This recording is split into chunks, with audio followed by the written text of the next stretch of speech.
You're listening to another DJ Hustle world premiere. World premiere.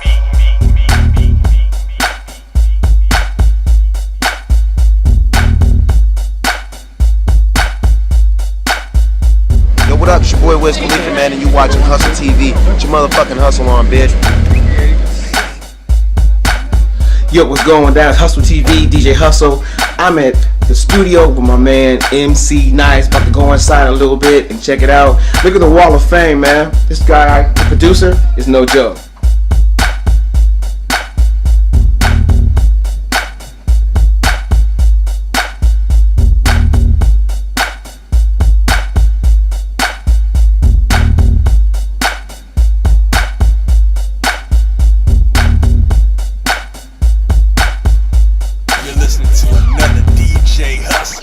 World premiere. World premiere.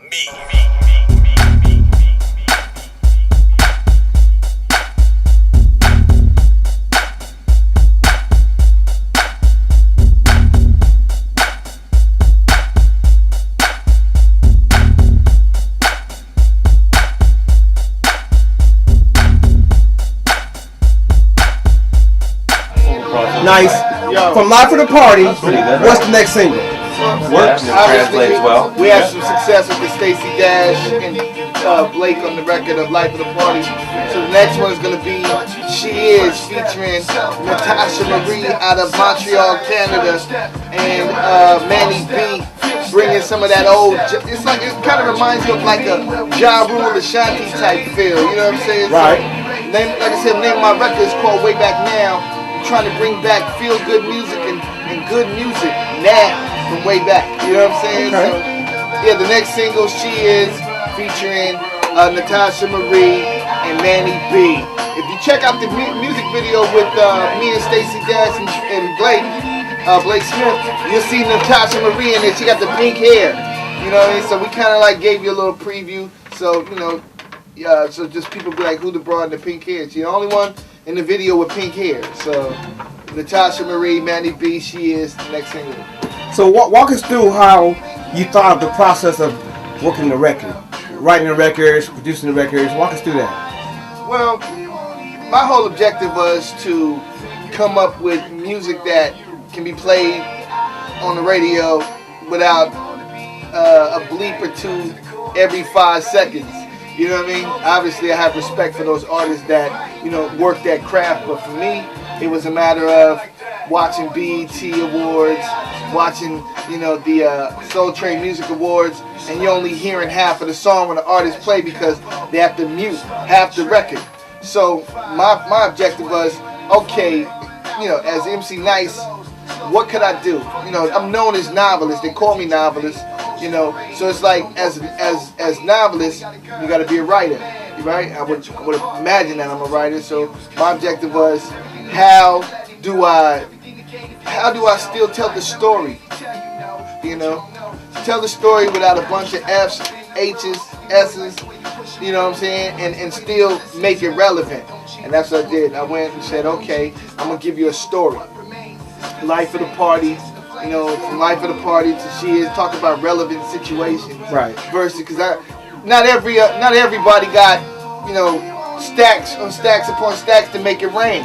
Right. You know what I'm saying? Who got that? You know, most of them people is like, give me your make it rain money so I can pay bills. Right. You know what I'm saying? Mm-hmm. So at the end of the day, for me, it's like I had to keep it real. You know, and the bottom line is taking that and going, okay, what's relevant situations? Like you hearing this record called The Way I Do. I mean, it's a situation with this girl, you know, this girl is in love with some dude that don't even like her, but appreciates her friendship.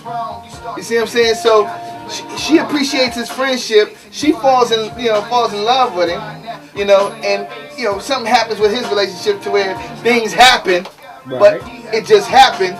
And at the end of the day, that's not really where he wanted to be. So he ends up, you know, not really falling into the situation and leaving the girl heartbroken. But the bottom line is, it wasn't a situation that was meant to be. So my record, Way Back Now, is talking about relevant situations, whether it's Life of the Party where big girls to skinny girls to prosthetic girls. They're all life of the party. No matter where you at, you can be the life of the party.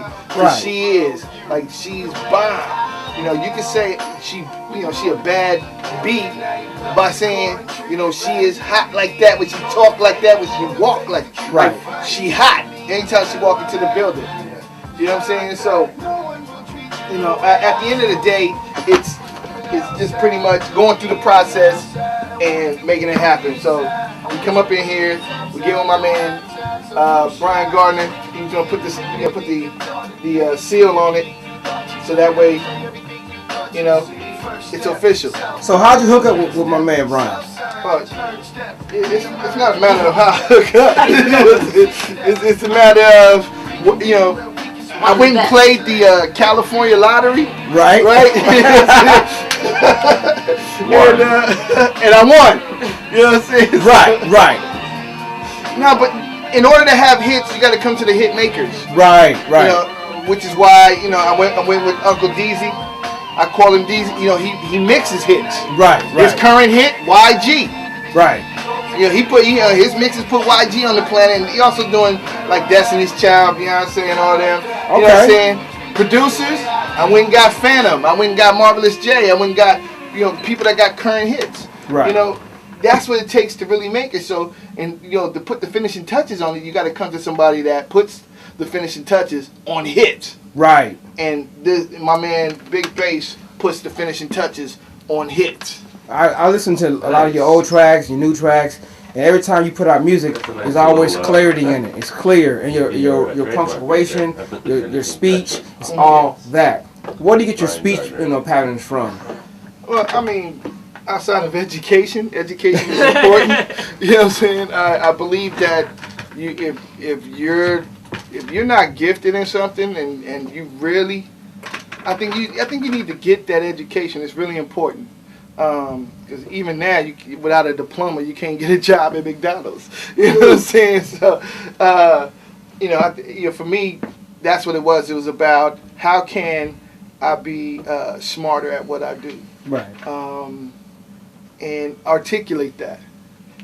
One thing you hate is when people can't understand you. Where they going, huh? What? Huh? So what I do is I learn to speak with clarity and say, hey, if you don't understand what I'm saying, then you need to go get your ears checked. You know what I'm saying? You don't speak English. Yeah, you don't speak English. But yeah, it's just a matter of going to school and I forgot we were on tape. That's okay. You didn't say anything bad. It's just a matter of going to school, man, and making it happen. That's all. That's what's up. I'm a big advocate for education. I'm a big advocate against bullying. I'm a big advocate against hazing, and I'm a big advocate for literacy. So no matter what it is, become financial literate, become street smart literate. You got to be literate in everything you do in life in order to function. Mm-hmm. So how many tracks you have on your EP? Right now, the EP, we got 8. Okay. Normally people do 6, but I'm like, I'm gonna give it to you. You know what I'm saying? The bottom line is, you want to give the consumer more bang for their buck. Right. If you I'm a real artist. I believe in good music. Right. So the bottom line is, give them something that keeps them coming back. And that's what I'm doing, is giving the consumer more to where they go, yo, I need to get that N.I.C.E record because he's giving us solid records. It's not just 2 good ones and 4 bad ones. It's 8 solid records. Right. Okay. Now, how important is digital when it comes to your music?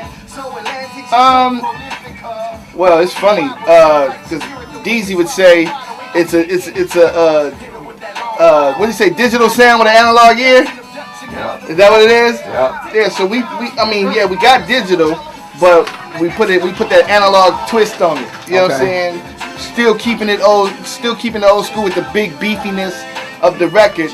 But at the same time facilitating the digital markets. Digital markets allow a record to go gold again. Before a single couldn't go gold, most record companies would put them out and say, oh, here's the lost leader.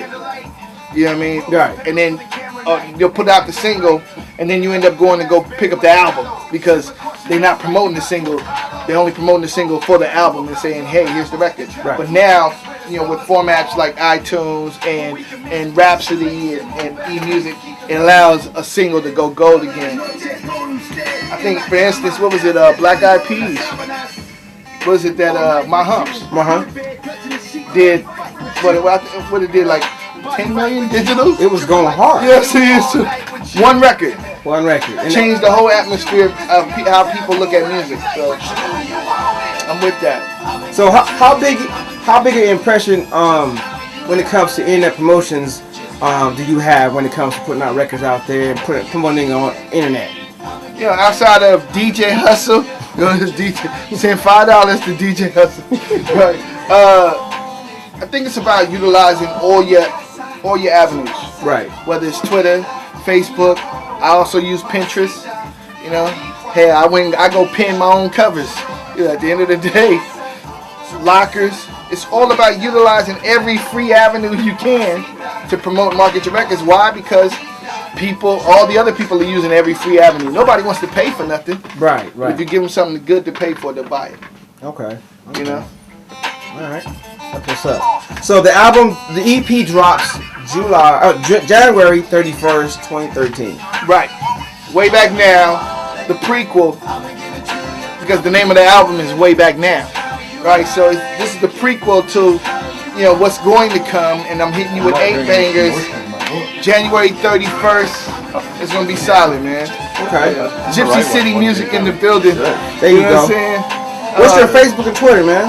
Facebook, you can catch me Emcee LA on Twitter. Emcee Music on Facebook. Emcee on Pinterest. Website? EmceeNice.com. There it is. Hey, let them know how to spell MC Nice, because those who don't go to school that much get high all the time. Let them know. For all my blunt heads, it's EMCEE, because I'm a real MC. Emcee Nice, NICE.com. EMCEE, NICE. Oh, last question. Let me ask you this. No. Okay, cool. I ask you anyway. What's the difference between, get together, what's the difference between an MC and a rapper? Well, a rapper is just somebody that just throw out random whatevers. An MC is one that puts careful thought into his lyrics, really have substance behind what it is he's saying. Like the difference of when I listened to a Rakim record, Rakim was really substance based. But when you listen to a lot of these other fun records, is what I'm calling them, it's no real substance to them. It's just, hey, it's a fun record, run with it, and they just use metaphors every other line. Okay. So it's, for me, that's what it's about. A real MC is one that can tell a story and put you in the mindset and the mood of that element that you're in. All right. Yeah. You freestyle what? Yo, tell me about the freestyle. Come on now. Well, he was being interviewed out of a DJ station in Mississippi, actually. Hey, now. DJ Black Caesar. Okay. Yeah, DJ Black Caesar. Shout out. Yeah, and they didn't have his music in queue, so they were like, well, if you're a real MC, why don't you go ahead and freestyle them for us? Oh. And he was just like, oh, okay, no problem. And the next thing you know, it was just like a rap. They were like, oh my God, I'll bow down. And I was just like, I was shocked too, because I'm so used to seeing him in the studio and him writing and, Uncle DZ putting it together and stuff. So to hear him actually just let it rip, I was just like, okay, what do we have here? This is the truth. So I was impressed.